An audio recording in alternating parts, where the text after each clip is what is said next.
It has everything to offer. I hear it's so beautiful inside, and I wanted to see what was so good about this place. It's like an island of beauty in this, big bad city here.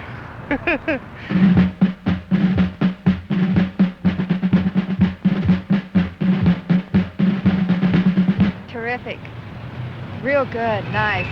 Calm, relaxing, refreshing. Well, it gives us something that we can't get in our area. We're from Indiana.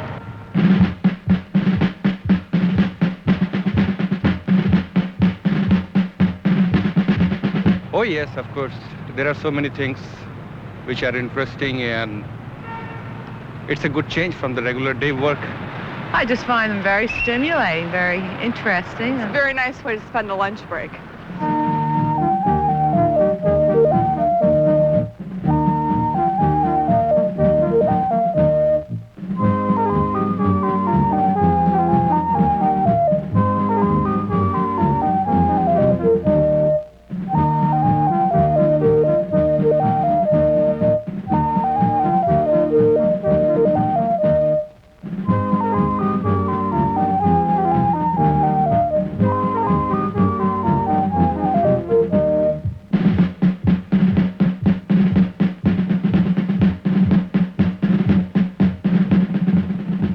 Men, be careful. Hold on to those battens on the back if you can, because the front is very delicate.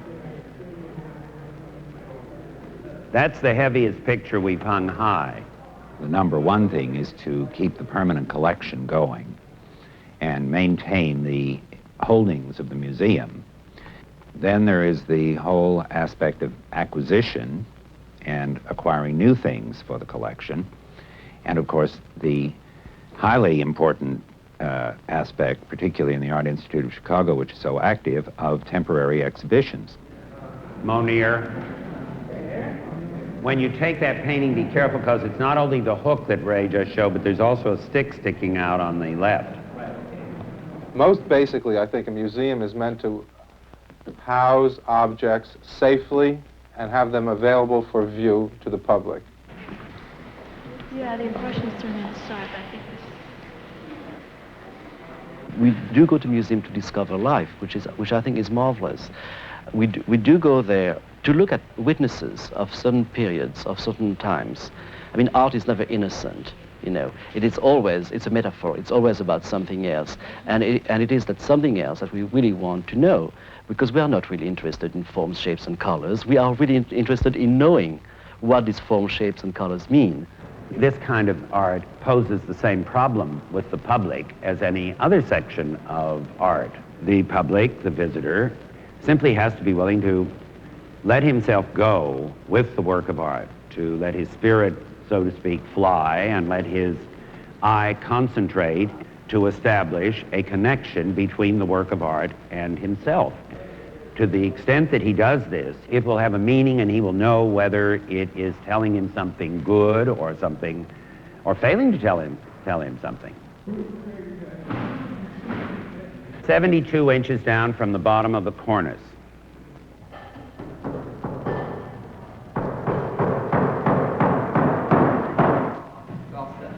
Craig. All of the staff at the Art Institute have a role as stewards for the lives of these paintings during only a very brief period. It's interesting to look at early photographs of the galleries that show visitors in the museum 50, 60 or more years ago, where the very same paintings were on display, and the visitors were different, the staff was different, but the paintings are the same. The responsibility is then clearly to the works of art and the continuation of the collection.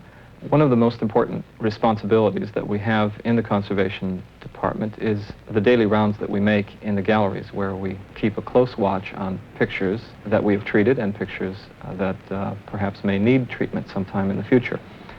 Now, with pictures that we've treated, we know what to watch for, and I think sometimes we pay special attention to them the same way you might watch your own children on the playground. But in the case of pictures that have not been treated, we anticipate certain kinds of problems. I think this picture should get a whole new condition report. before the treatment and photographs back and front, just to see the condition of the canvas. I'd like to know if that was seamed in the past or if it was lined to another canvas. Yes, I think so too. I wouldn't like to see these seams open up any bigger than they are. If a picture comes into this department before any hands-on treatment is done, it will receive a rather thorough examination with photographic techniques. We call that a series, and the series will include a normal black and white photograph and an ultraviolet photograph, which can help show the condition of the surface film or any retouches that have previously taken place. We also take an infrared photograph, and we often take X-rays too to complete the series. The X-rays will show the paint structure and can help show any breaks that might be in the support. Occasionally, when we take the photographic series in the initial examination of a painting, we get more information than we bargained for. This is a 17th century Italian painting, and that area in the center showed an uncharacteristic passage of paint, a kind of impasto that we would not ordinarily associate with a painting of this period. And so we subjected this center section of the painting to some special photography. And this is that same area photographed in ultraviolet light. And in this case, you see a kind of special thickness to the surface. This is a black and white infrared photograph of the same area. And I think you can see there's a ghost of an image emerging there, just to the left of the figure. And this is an X-ray of that same area.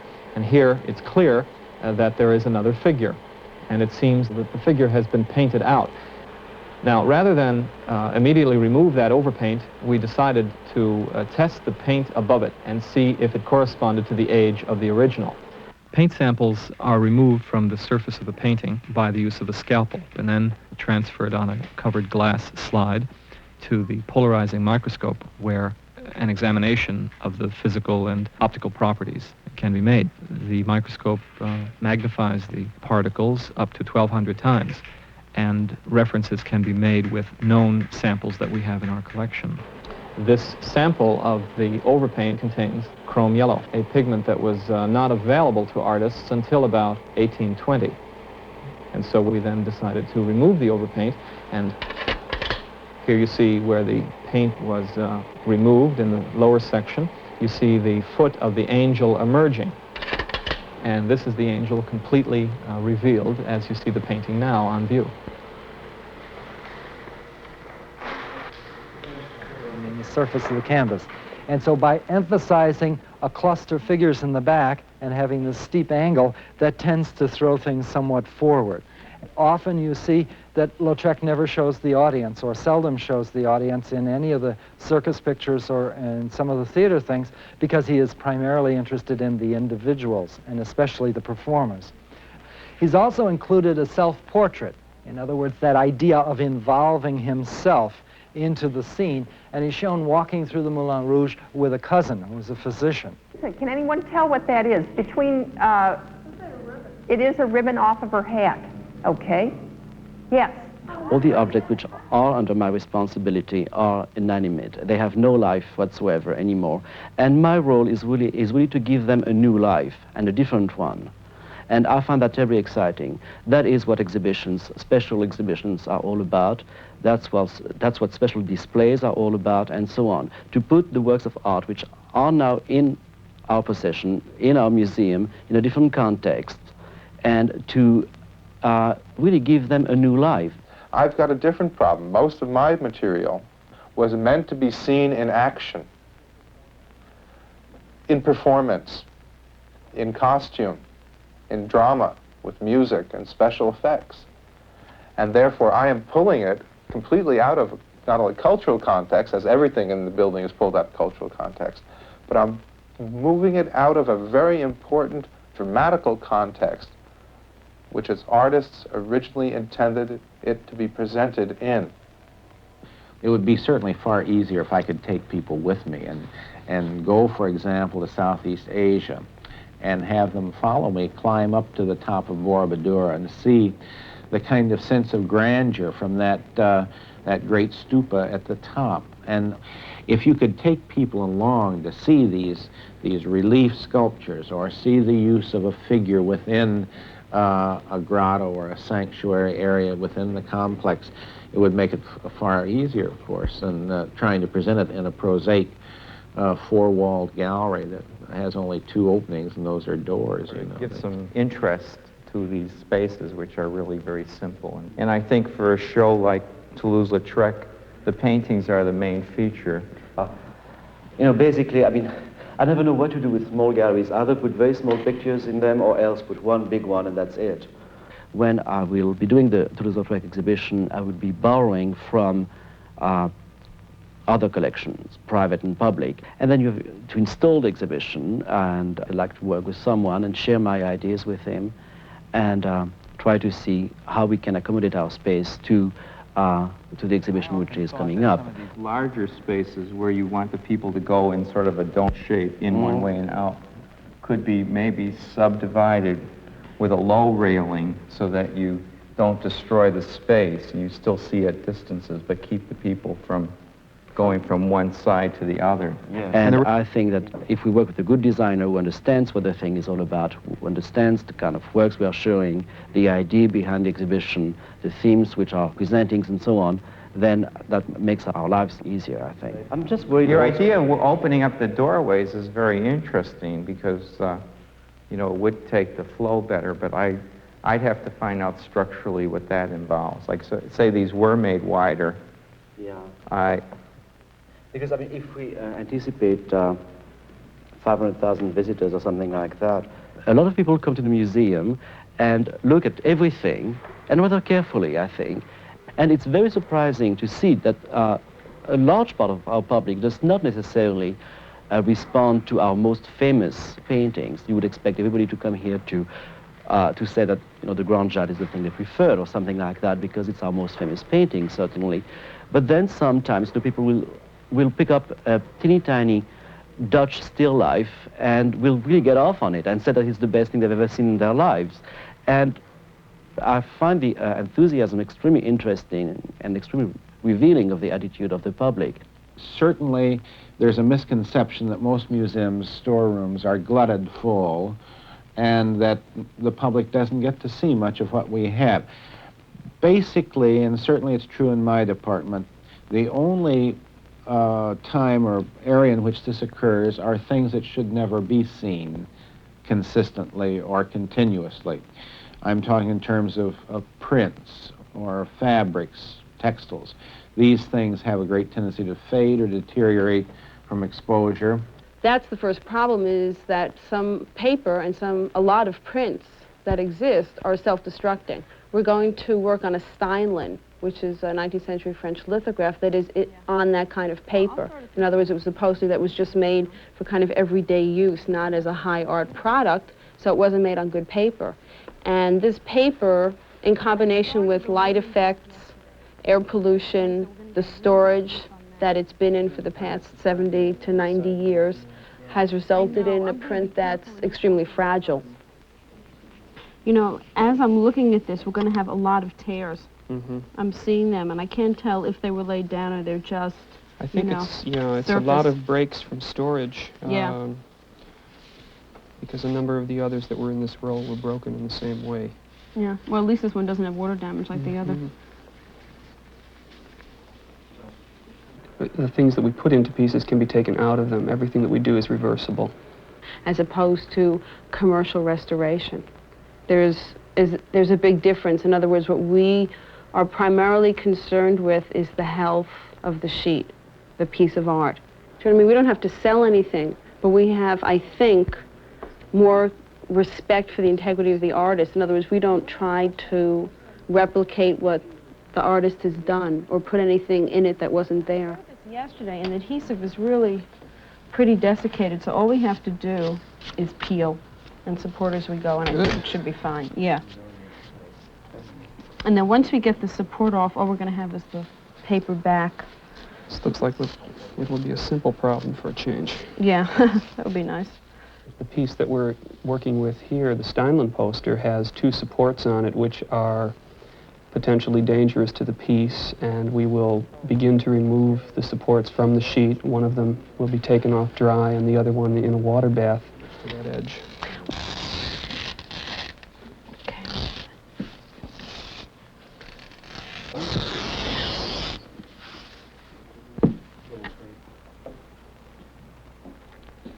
Now I can attempt to get my hand in the middle there if you'd rather. Yeah.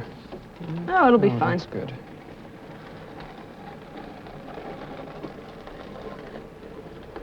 Oh, we're going to need another support on top of this because I bet it's going to float right up. Maybe you should Well, get possibly that. once that paste relaxes. We should leave it in there. We do have this build-up. Yeah, there's going to be, there's a buildup on top of it from that other mount as well. Yeah. Oh, it's all right. There's plenty of time. You know, paper is usually much sturdier than people think. People think of painting as everlasting and of paper as perishable. It's usually the other way around. I could show you 15th century books which look the way when they came off the press, you know. You cannot say that about any panel painting of that period. This is a painting on a wooden panel that is about 500 years old. It's one of 7 in the series by the Master of Amiens in the museum's collection. And one of the problems with this picture is that it has a little bit of cupping paint. That is to say, the paint and ground are lifting from the wooden support. And so in order to save that paint from flaking away, I'm brushing in a little bit of gelatin size underneath those, or along the edges of those flakes. And when the gesso gets soft enough underneath, I can then press that paint back in place and save it from flaking away.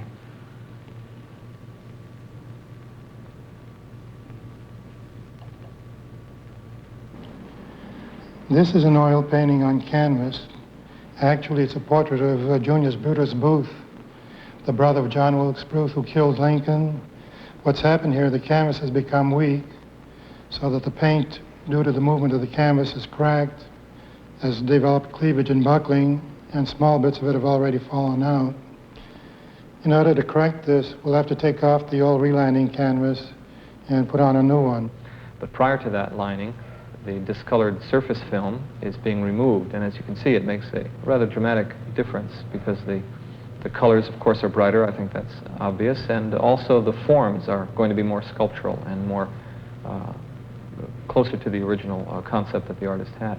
After the discolored surface films have been removed, the next step in the treatment of the painting, if it's undergoing a full treatment, is the lining to a new piece of linen canvas. Now, this canvas in front of us has been hand-lined to the canvas. A facing paper that was protecting the paint layer during that lining has been removed, and the last traces of wax that have penetrated the surface are cleaned away. The painting is then transferred to the vacuum hot table, face up. The table is heated, the adhesive melts, and the atmospheric pressure presses down upon the rubber sheet, and the canvases are rejoined. I'll come over there and see if it's level. Do you want me to?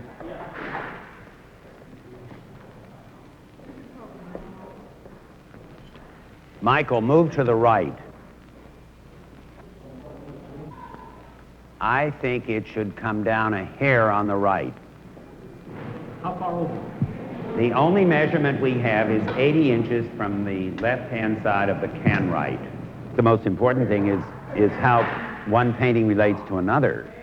And I think the basic requirement of anybody who is handling artist's work is to make each work look as fine as possible. And so that when you have so many paintings together, I try to group them, as you see in this plan, in such a way that paintings that have somewhat the same spirit can be put together. For example, there are 3 or 4 paintings of a generally abstract expressionist influence that are together, and there are paintings of a surrealist type which are together. But this doesn't categorize or classify the paintings. It's simply to keep them sympathetic so that they look their best. See, this is a very complicated plan. I mean, there are almost 30 paintings, and they're stacked on top of each other, and they're side by side, and it's a very high wall. And there is more than one row of paintings, maybe 1 row, 2 rows, 3 rows of paintings. You have to really plan it in a high space like this. You'll have to move the scaffold. You'll have to move it anyhow to hang. Collections at any museum grow according to basically 2 different methods. One is by gift and one is by outward acquisition, of spending of museum or donated funds for the purchase of a specific work of art to bring into the collection. It generally takes quite a few years just to know the collection you're working with, to get a feel of it, and to be able to understand what has happened to it in the years before you got there, in order to see what directions you want to bring it along to. This information has to be coordinated with the market as it exists and as you think it is going to develop. And an opportunity came along to be the first public museum to have a chance to acquire a unique monumental group of objects that were not only central to the culture that produced them, but also turned out to be central to Pueblo cultures today. And after a very, very thorough scientific and expert check of the objects, they were finally purchased by the museum. And we'll point out things like the lightning stripes across the chest, the 10 or 12 different varieties of birds that make up his feather necklace, the specular hematite mask. All of these are related to night and male and war activities. Of course, the fact that the mountain lion was found in the same bundle, the spotted mountain lion, is not only the symbol of the gods of the sky, but it is also the prime hunting animal, and therefore identified with the male species. And we want to reinforce the interpretation of the female as the earth and the basket and its interpretation. The individual identification of objects will be in a series of labels at the front of the case. The lighting will be incandescent inside. Well, it will be actually right at the edge of the case. We don't want to throw the beam all the way from the ceiling because we want to control it a little better. The lighting you use, the cases you put them in, the labeling systems by which you explain the pieces, all of these affect the way it will be perceived. And it is very much a conscious manipulation. I enjoy trying to make it attractive to a public that may or may not be conversant with what is often a rather mysterious kind of representation. In the case of the Gupta show, this is a facet of sculpture that's not been seen in this country, and certainly not in the Midwest, of a superb grouping of materials from the 3rd to 6th century. Very early, but very finished. It should be this. It's about this size. Let's see. Let's put it over here. I think I've got the base at the right height, because, see, this will put it then up at eye level for this part. The other one should be right nearby, so then we'll have the 2 in the planter, and that part will be finished for tomorrow. I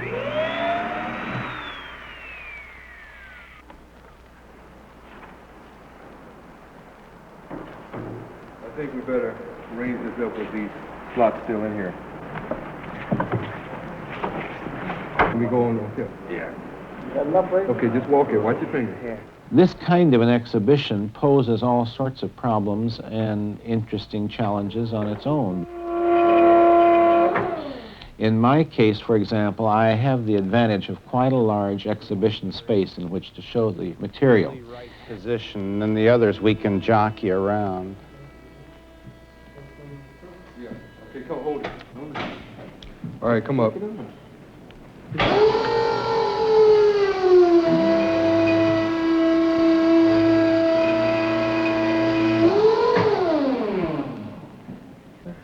Here. Secure the base. The material ranges from the extremely large to the modestly scaled, and in sometimes very small. There are a few gold coins, The way I've approached it is to kind of islandize the small material within cases, and then to give some impetus to the moderate size by grouping them together, so that visually it registers as a mass, not simply as isolated objects. I think having all the bronzes in one gallery and the terracottas in another, well, this got packed in here. Bronze. Yeah, they'll go in the second case, I think. That's a nice one. All right. Those will be great together. And as the artist consciously manipulates his media to create effects, the curator, when designing an installation, consciously creates effects and situations, sets situations up, so that when people will come around this corner, the first thing they will see will be this giant piece, and it's, wow, it's going to get them right in the eyes with the color and the lighting and the position, and from there they're going to go flow in this direction, and then we're going to pick them up here.